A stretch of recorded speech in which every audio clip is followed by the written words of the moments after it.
Star Wars Knights of the Old Republic is considered to be one of the most highly regarded Star Wars games of all time. From countless rankings, tier lists, and even from people who never played the games. But why is that? What makes KOTOR this magnum opus of superiority, compared to the wide variety of early 2000s Star Wars games like the original Battlefronts, Jedi Knight series, The Force Unleashed, Republic Commando, Revenge of the Sith, and a handful of other gems I'm not going to name off because this video would be unnecessarily longer than it needs to be. I understand KOTOR came out in 2003, and it was seen as revolutionary because we never saw a Star Wars game like it, other than Star Wars Galaxies. Oh, for God's sake, let the Wookiee dance! The big problem with this game is that it just doesn't feel much like Star Wars.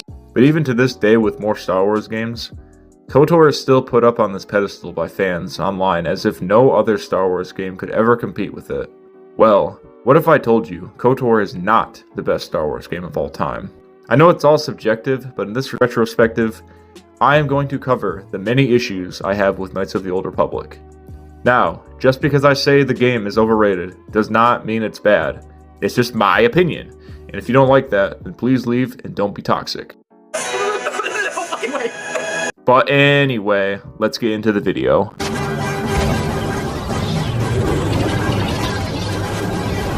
This is what a taste of the dark side. Now, let's get into the story.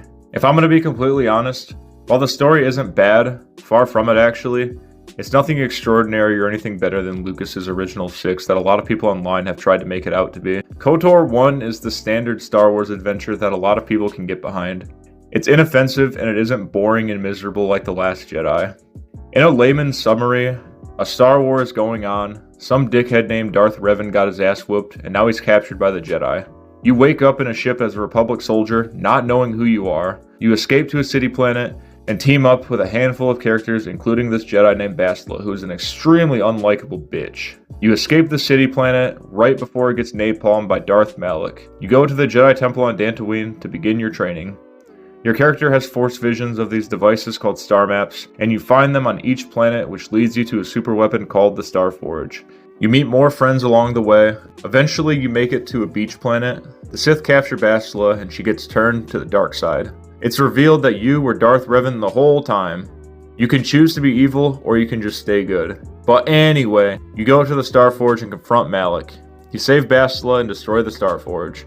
You're rewarded and everyone lives happily ever after. Like I said, it's not a bad story at all. It would have worked much better as an animated movie instead of a game. There's a lot of details I missed out on, but that's as simple as I can explain it. I'm gonna have to give the story an 8 out of 10. Now, onto the characters.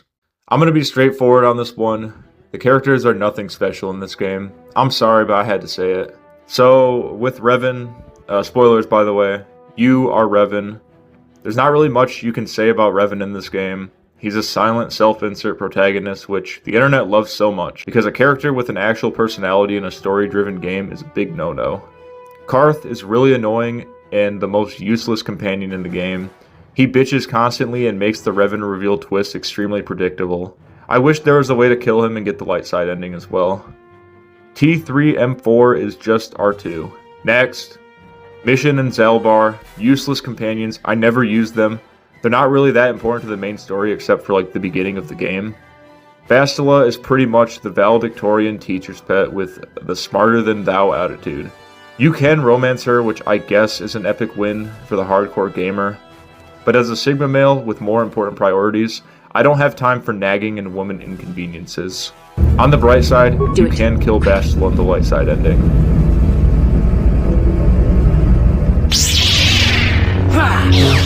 Canderous is alright. He's kind of a dickhead, but it makes sense since he's a Mandalorian, so I can't really put him at a high standard. Unlike other characters. Juhani, not gonna lie, I did not know she was a companion in the game. I killed her immediately and always wondered what that empty companion slot was. All I know is that she's a lesbian and her girlfriend is a cunt for no reason at all. I should kill you for what you've done, and yet I can't, can I? I'm a Jedi, and we are sworn to protect all, even the likes of you. Get out of my sight. The very thought of the Council and of you makes me ill. Shut up, bitch. Jolee is one of the better characters in the game. He's not annoying as hell. He's not a pompous prick. Joel Lee is like a wise homeless man who dropped out of high school that gives you good advice. A solid character and one of the best companions in the game. HK-47 was written by an edgy 15-year-old after his mom took away his Xbox for bad grades. He's like Bender from Futurama if he based his personality around every early 2000s emo band. His dialogue makes Starkiller look like Mr. Rogers. Darth Malak is pretty much just the typical bald Sith Lord, compared to a good villain like Thanos with a realistic motivation. I can't really blame Malak for having beef with Revan. The man got his jaw cut off for rightfully calling out Revan for being a softie with negative aura and baggy robes hiding his poor stature. He's not a bad villain, just nothing memorable. Characters aren't bad, but I don't see how someone could say any of them are superior to any of the main saga's characters, especially when you need a novel to add character to the game's protagonist. I'm gonna have to give the characters a 6.5 out of 10. Now, onto the gameplay. Here we are, the meat and potatoes of this video. We shall face each other in single combat, and the victor will decide the fate of the galaxy. This is going to be controversial, but the combat is not good in this game. I'm sorry, I had to say it. I tried to like it, I beat the game 4 times.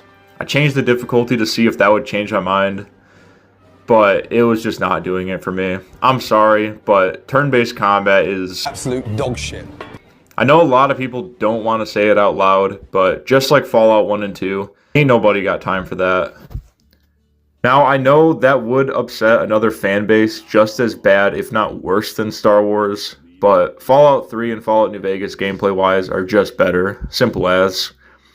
It doesn't make you this enlightened intellectual shitting on real-time combat for a reskinned version of Pokemon. The first 2 to 3 hours of this game is beating enemies to death with a stick, running around bullet sponges, and not knowing where the fuck to go. I wonder if that's where the Jedi series got their inspiration from. There's no quest markers in this game, which Reddit sees as a big win, but when you're working full-time and you don't base your whole life around video games, it gets kinda tedious. God forbid a video game gets straight to the point. Nigga, did I just catch you having fun? I never understood how people can look past this gameplay and still consider KOTOR to be the best Star Wars game of all time, when other games have far superior gameplay. I know it's a subjective opinion, but shooting and swinging a lightsaber in real time is way better than critical strike miss at a point blank distance any day of the week. Gameplay does get a little better when you get a lightsaber and force powers, because you can just spam heal and force lightning. But that's not enough to completely fix the game. Unless you're a hardcore Andor bro and you hate lightsabers, there's really no point in using blasters or vibro swords once you become a Jedi. The most fun parts in the game are the turret sections and the swoop races, but that's because it plays like a completely different game altogether. I'm gonna have to give the gameplay a 4.5 out of 10. When you think of a fun Star Wars game to play, you probably think Battlefront, LEGO Star Wars, Jedi Academy, and even Revenge of the Sith's extremely fun duel mode. I highly doubt anyone has ever invited their friend over to play KOTOR, just sitting in the corner while your bro is stuck in the sewer for 2 hours. I know I sound like a hater, but I find it absolutely absurd that this game has been praised by the YouTuber and critic Hivemind for such a niche gameplay genre. And now we're going to get Star Wars Zero Company with the gameplay of a glorified mobile game. Overall, I'm going to have to give Star Wars Knights of the Old Republic a 7 out of 10. There is no way in hell Watch Mojo played this game. And if they did play it, they sure as hell didn't beat it. The dark side.